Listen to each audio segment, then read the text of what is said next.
Prop 19 passed, but what does that mean for you, and how will it affect your family? Coming up.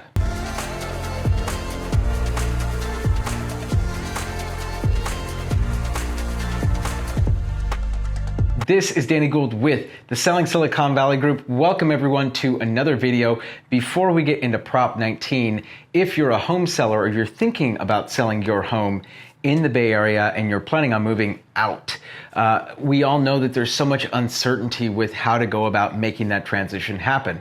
And so we have a special guide for you called Moving Out of the Bay Area, our exclusive guide. You can text the word move out to the number down below, and we will get that guide delivered straight to your inbox. All right, so Prop 19 is passed. What does that mean for you? There's two main things to consider when looking at Prop 19. The first thing to consider is what it does to transfer of basis when a homeowner moves to another area in California. So transfer in basis is number one, and number two is inheritance. So there are rules and laws now that have been changed by Prop 19 that will take effect at some point in 2021. First part will take effect February 1st, or February 16th rather, and the second will take effect April 1st. Many of you might be familiar with Proposition 13. Proposition 13 was a law that was passed that essentially fixes taxes at 1% of the assessed value at purchase. Then after that, the assessed value can only go up by 2% every single year, which for people who have been living in their homes for say 30 years, that is a huge savings. They're paying significantly less tax than they would if they were paying taxes on the current assessed value of their property. What Prop 19 seeks to do is create a way in which that assessed value can be transferred to a property of greater or equal value, or lesser value as well. Either one of those three can be transferred to another property, and regardless of which county it is located in California. There's some good news and there's some bad news that is associated with Prop 19. So let's go into the bad news first. The bad news is that beforehand, that assessed value, it didn't matter what kind of property type it was, whether it was a single family or if it was an investment property, if it was primary residence or if it was an investment property. Any property that was held by a parent, they could transfer that property to their child upon death, and their child would be able to inherit the property and retain the same tax basis. This is no longer the case. It is a new inheritance law that taxes the inheritors of property who are not using that property as their primary residence. Why is this a bad thing? Well, before, inheritors of properties could see their parents' $300,000 tax basis. Now it's worth $3 million. That is a huge difference, right? And something that now is no longer allowed. Before, they would be able to pay taxes on that property at that $300,000 basis. Well, that is no longer the case. The inheritors would have $1 million exemption above that basis, and then everything above that would be taxable at the current rate. So, in essence, that first $1.3 million in that example would be tax-free or would be exempt, and then the additional $1.7 million would be then adjusted accordingly, and then that would be their new basis. So their blended value, if you will, would be the $300,000 plus the $1.7 million, which would make a $2 million blended new basis.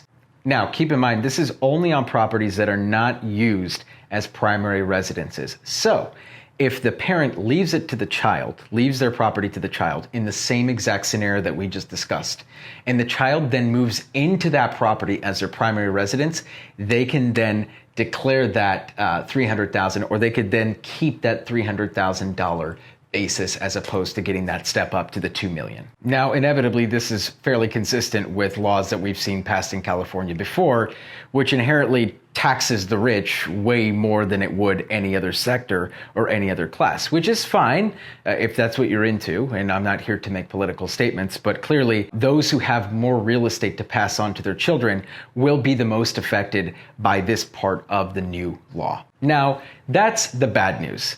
Let's talk about the good news. The good news is that there have been a bunch of changes to Prop 6090 now by Prop 19 that extend that law in a variety of different ways.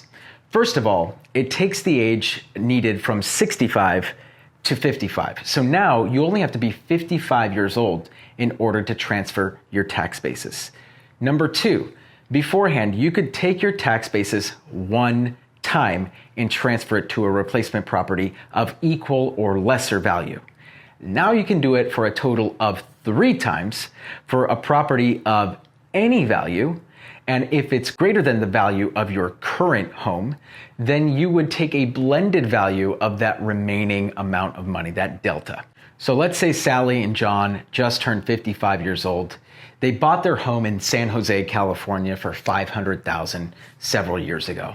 That home in San Jose, California is now worth $1 million. So there's a $500,000 gain there, right? Well, now they've done pretty well in their lives, and so they want to buy a beachside mansion for $1.5 million. Before, they could not transfer their tax basis at all. They would just have to pay taxes on that new $1.5 million home. Now, what John and Sally can do is they can sell their current home in San Jose, California. And this is what the math would look like.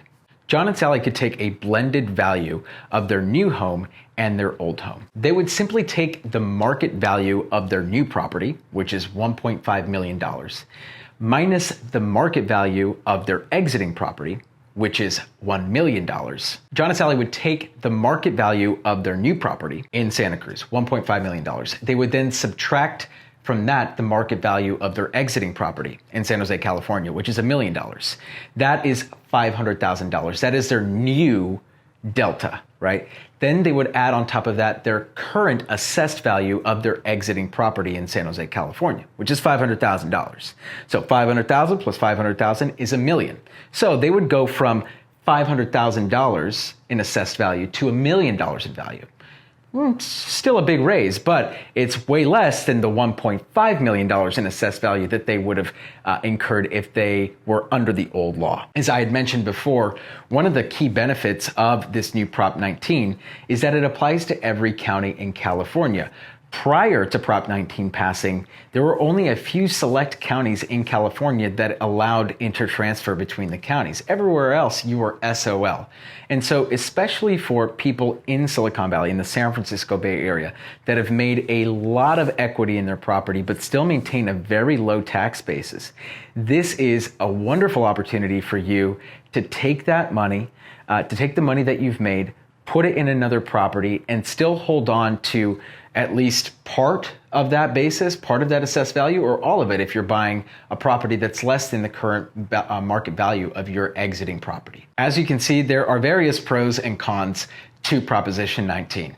All in all, I do think that this is extraordinarily healthy for the San Francisco Bay Area real estate market, simply because it's going to cause more inventory to come on the market. Right now, the inventory levels are so low that anything that we can do to, I would say, inject our ecosystem, inject our market with more inventory will ultimately bode well for both buyers and home sellers. And as always, our real estate team is here to help with any and all of your Silicon Valley and Bay Area real estate needs. If you are looking to exercise your Prop 19 rights and potentially move out of the area, you can text "I'm ready to move" to the number down below. That's "I'm ready to move" to the number down below, and one of my team members will reach out to you and talk to you about our solutions specific for people that are using Prop 19 to get to a different part of the state. And if you have any questions about anything that I just discussed or how any of our strategies could help you,